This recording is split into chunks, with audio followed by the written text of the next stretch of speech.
McAdams with Oregon Agricultural Trust, and I want to welcome you to this virtual tour of Oregon's wine country.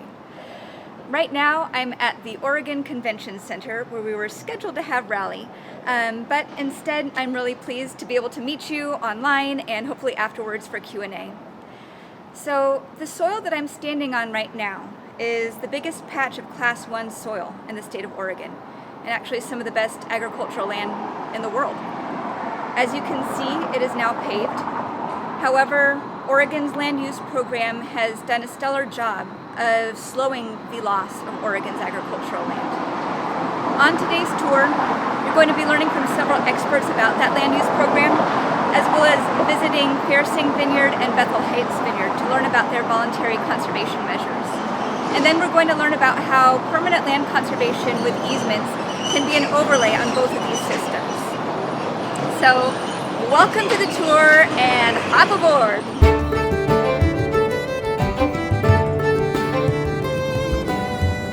Right now we're driving through the Willamette Valley, which has some of the richest soils in the world. They were brought here by the Missoula floods thousands of years ago as glaciers melted in Missoula, Montana, and a series of floods brought rich soils that deposited here. It gives us a lot of unique growing conditions, that and our microclimates, and allows us to grow over 220 different crops in just a small area.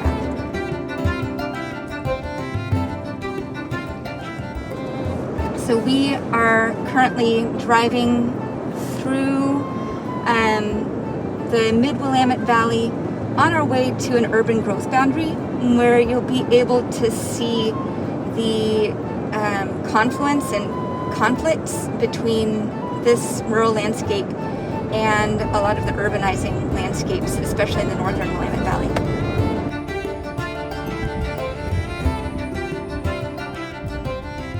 From 2001 to 2016, and for context, that's a period of historically low housing starts in this country. The U.S. converted 11 million acres of agricultural land. The majority of that land, about 7 million acres, were converted to something that we're calling low-density residential development. We've known that this type of land use has been occurring because we're seeing these large, scattered housing developments cropping up and fragmenting farmland all around the country. But this is the first time that we've really been able to quantify it and map it. And once we've done that, we understand what a big threat it is. In Oregon, in this same 15-year time period, the state saw over 65,000 acres of agricultural land fragmented or lost to development. And just over half of that was converted to this low-density residential land use. So the problem isn't just the rezoning or permitting non-agricultural uses on farmland, but those things have an impact on land that's adjacent to or nearby. So for instance, some things that happen are if you get a patchwork of non-farm uses in an area, the farms that are left in between find it harder to continue their operations because of conflicts that are happening in the region.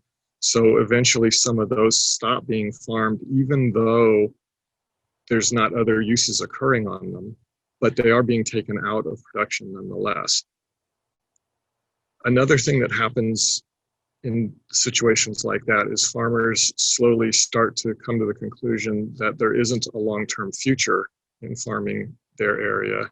So they will stop making investments in their operation and in the land that they're farming, and eventually stop farming it as well, whether other uses have been permitted or not. We're standing out here really on the edge of an urban growth boundary in a suburb of Portland, Oregon. And when you look at where we're standing, we're inside the urban growth boundary here, but just off to the edge here is the actual edge of the urban growth boundary. Agricultural land out here to this direction. Residential development inside the urban growth boundary here, and then off here to the right, some more development that looks to be kind of commercial or industrial in character. So we're right out on the edge. Development occurring right within inside the urban growth boundary. It's symptomatic of what we're dealing with in the Portland metro area. Oregon's land use planning program was the result of a lot of real concerns in the late 60s, early 70s about unorganized sprawl out onto specifically Willamette Valley farmland, but it was happening all over the state with recreational development in Central Oregon and coastal development like condominium development like on the Oregon coast. There was a general concern about disorganized, as the term I've heard used, sprawling development around Oregon. The champion that really began this discussion was Governor Tom McCall.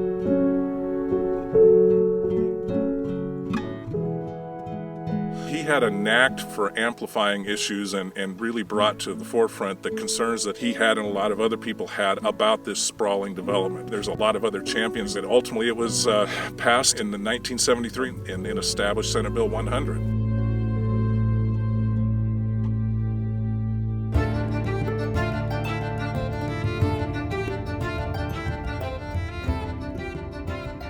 The Oregon Planning Program, in terms of how it works, has a couple of key components.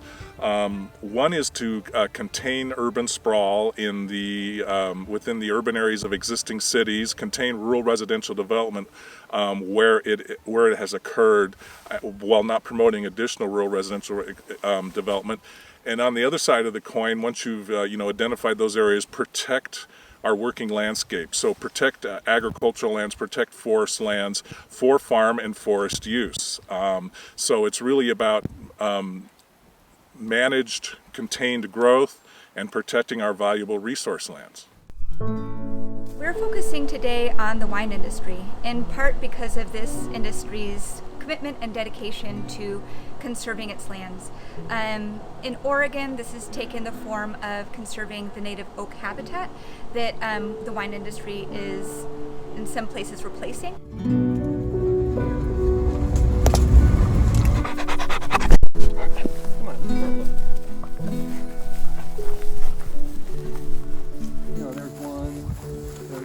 There's one. These are all the old oaks that we're trying to replace. The place that we're here today is Faircine Vineyard. My wife Marion and I purchased this land back in 2005, and it was a clear-cut forest. It's about 200 acres. We've restored most of the forest. We've planted about 18,000 trees. We now have about 100 acres of certified sustainable forest. And then we've also planted a vineyard. We have about 100 acres of vineyard, about 55 acres of vines planted. Faircine is a Celtic word meaning bountiful. And we see this as a bountiful site. In 2 minutes. Well, you can edit it too, right? Right. You can just That's chop right. it up. Yeah. Well, welcome to Bethel Heights Vineyard. My name is Pat Dudley. I was one of the founders, along with the rest of my family, of this vineyard, Bethel Heights, that was originally established in 1977. We've become very much convinced that part of our responsibility here, and you can kind of see the evidence of it, is to help preserve the soil and the biodiversity that's all around us. Old vines are not that common anymore because the oldest vines were susceptible to phylloxera and have been replanted. But these guys, you can see it's almost like a tree. This is more than 40 years old now and still healthy. And we attribute some of that to my daughter's stewardship here and her encouragement of using composting and no-till and all the practices that she's been very much advocating. So we're standing right now on Bethel Heights' original estate vineyard. It's a 56-acre parcel, and I was a little baby here when my parents got here, and our first vines went in the ground here, and we're actually standing above the spring-fed ravine where most of our oak conservation efforts have been focused. This is where we had the most intact oak maple habitat, and so we've been releasing the oaks that are here and then also doing recruitment in our headland areas. When we find seedlings, we flag them, we don't mow them, we try to encourage them So this is the area where we've been flagging seedlings and doing some active recruitment and protecting them so that they don't get mowed. This would be a field that would get regularly mowed, and so we have our crew come out and sort of cut around to identify the seedlings, and then the mowing will kind of happen around them. And my mom sometimes ties some nice little yellow ribbons around them so that nobody misses them. But they're actually coming right along. These have grown quite a bit this year. I was inspired listening to Mimi Castile talk about the oaks and the way this whole valley was covered with them. And so we stepped up to be a founding member of the Oak Accord.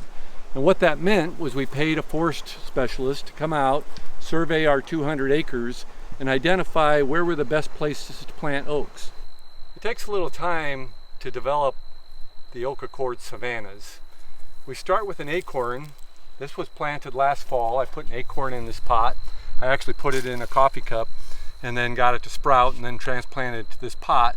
And this is about 9 months old, little oak tree. This same oak tree was the same process, but it's about 1.5, 2 years old. And here's one of our oak trees that's about 5 years old.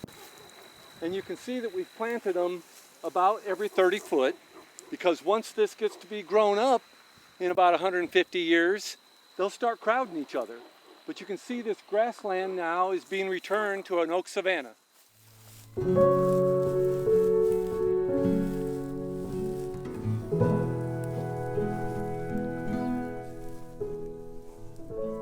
My name is Mimi Castile, and my vineyard is called Hopewell. We also have a farm.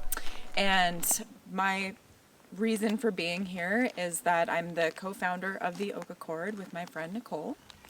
Hi everybody, Nicole Manis with Willamette Partnership. I'm also co-founder of the Oak Accord. We are a conservation nonprofit organization based in Portland.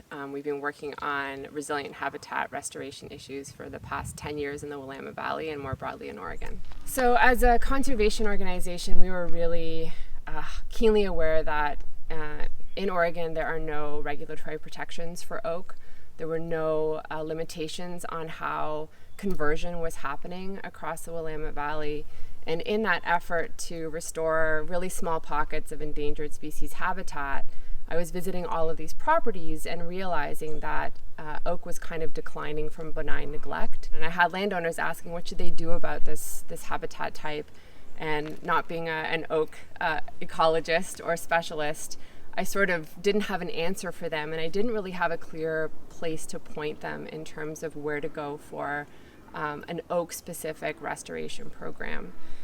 And the more conversations Mimi and I had about what we were both seeing anecdotally across the Willamette Valley, we realized that there was really a need to bring private landowners and at first pass vineyard owners into this conversation about how to be kind of ahead of the curve voluntary force for protecting and restoring and ideally expanding oak conservation in the Willamette. What happens generally when a vineyard is being developed is there will be some big, beautiful, stately oaks, and a lot of times farmers will try to leave those and work around them, but that kind of doesn't achieve the end goal of long-term restoration and preservation of this habitat type. There's no attention to the associated species, the recruitment of new oak trees, especially as some of these, several 100-year-old trees start to decay and die. What we're seeing is that the decline of the habitat is really, like Nicole said, due to benign neglect. People don't recognize that as they mow their beautiful headlands around their tightly manicured vineyards, they're taking out all the seedlings that would replace those oaks that are starting to fail. And then also the grassland ecosystem that's associated with this habitat type, the wildflowers, the diversity of grasses, those are also going away. As an Oregonian, one of the things I've always been most proud of is our land use tradition here and how we've protected agricultural land, how we've protected critical habitat. And one of the really unique things about the Oak Accord is that there's 3% left of oak habitat that would have been in the Willamette Valley, and that 3% is on private land. And so being able to touch the privately held land base and engage them in conservation and preservation is super important to maintaining the integrity of this region that means so much to so many, from tourism to food products to fiber, watershed, etc.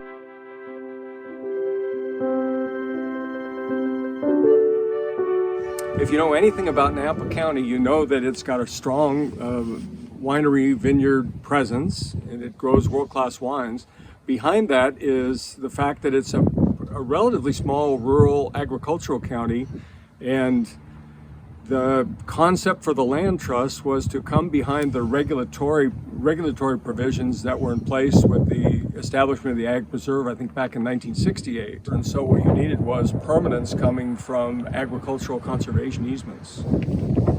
In the 25 years I was at the land trust, over that period of time, we had, when I left, had protected, I think, 54,000 acres of Napa County, and the county is about 500,000 acres, so over 10% of the county was protected through the land trust. That's a little misleading in terms of the agricultural efforts, because some of the things we did were biodiversity, open space, some were protecting state parklands, but probably the most important work we did was in the Ag Preserve in the valley proper, because that was the area that could be reduced and subdivided to home sites. Marianne and I bought this property. We're developing it very sustainably. It'd be great to think that we're going to pass it on to our kids, and that they and their grandkids and our great-great-grandkids will protect this property in perpetuity, but that's unlikely. The most likely outcome is that we'll end up selling it at some point in time, and hopefully to a lifestyle buyer that has the same ethics, conservation ethics that we have. However, one way to protect that is to set up an easement on this property. We have the right to build 3 homes on this property. Well, we don't need 3 homes on this property. So by putting it in an easement that restricts the development of those homes will never be built. There's lots of places in here that you could take down oak trees and forest and plant more vineyards.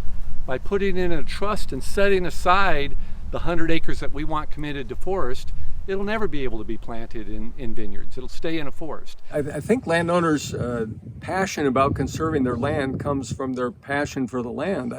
It's almost, in my mind, sort of a self-sorting thing, right? The people that love the land either buy into the land to be a part of that, or they've been with that for generations with their family. And so that passion for the land is the piece you have to really work toward. When you look at the programs around the country, the programs that are the most successful long-term use all the tools in the toolbox, and they have a strong land use component. I'll say right up front, there's not enough money in the world to acquire the critical mass of agricultural easements needed to protect a viable agricultural industry. That's not to say that that's not one of the tools that you use in the toolbox. So my advice is use them all and have a strong land use component. We put about 100 acorns across this 1.5 acres over here, and you won't even see the trees for 5 years, and you won't even see good-sized trees for 50 years. One of the main threats to oak habitat in Oregon is just the lack of recruitment of young trees. So doing this work it may seem silly or not impactful, but it's actually a huge effort. And when landowners do this, then we have a generation of oaks that are going to come to, adulthood as our children get older, and they will then be the big stately oaks that replace these 300 and 400-year-old trees that are starting to fall down. To me, protecting agricultural land represents an investment in the future of our communities. We're taking an irreplaceable natural resource, and we are effectively holding it in trust for the future, so that we have continued access to food production and open space and wildlife habitat. And We are acknowledging and committing to protecting this resource in perpetuity. And I think it's one of the most important things that we can be doing for the future resiliency of our communities. Some of the threats that we're dealing with, I think sometimes relates to the apathy of people not wanting to get involved, or thinking that we've got a program in place and that it's doing the job, when in fact we do have issues. One of the real ironies here in Oregon is we've had our land use system in place for about 50 years, and because of that, Oregon actually does look different, and that brings people here to the state because they like the way it looks and feels. Unfortunately, sometimes when they get here and buy land, then they get unhappy about the restrictions that are in place that prevent them from doing some of the things to their land that were done to the places that they were leaving, and that creates something of a conflict. So one of the things we really need to do here is make sure that people understand that Oregon looks the way it does because of deliberate choices that were made, and that we have to continue making those choices in order to keep it this way. We have 45 acres of vines planted, 5 of Chardonnay, the rest Pinot Noir. And you can get a great view of the vineyard from here. It's the time of year in the Irish tradition of the festival of Lunasa. And Lunasa is halfway between the summer solstice and the autumnal equinox. And it's a unique time because the grapes are just now starting to get to the point where the seeds are hardened, they'll start turning purple, and we're on our way to harvest. And that was the celebration of Lunasa, is the beginning of harvest.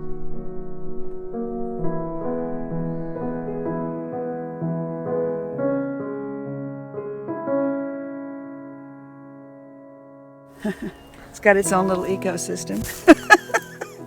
I just love it how these vines, each one of them over the years has got a distinct personality. When they're babies, you know, they all look alike. As they get older, like people, they develop a lot of individual character so that you could almost name each one and say it's got its own personality. This is Pinot Noir. It'll be dark purple, it'll be beautiful, it'll be delicious. Come and taste it.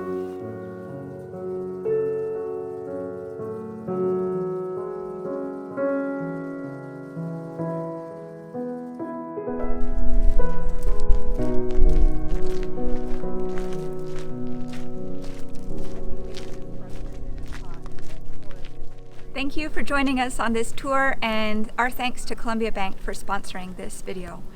I want to welcome you, if you're joining us live, for a question and answer with Jim Johnson of the Oregon Department of Agriculture, John Hofnagel, former ED of the Land Trust of Napa County, and myself. And our big thanks to Land Trust Alliance for making this virtual video tour available. We hope to see you in 2023.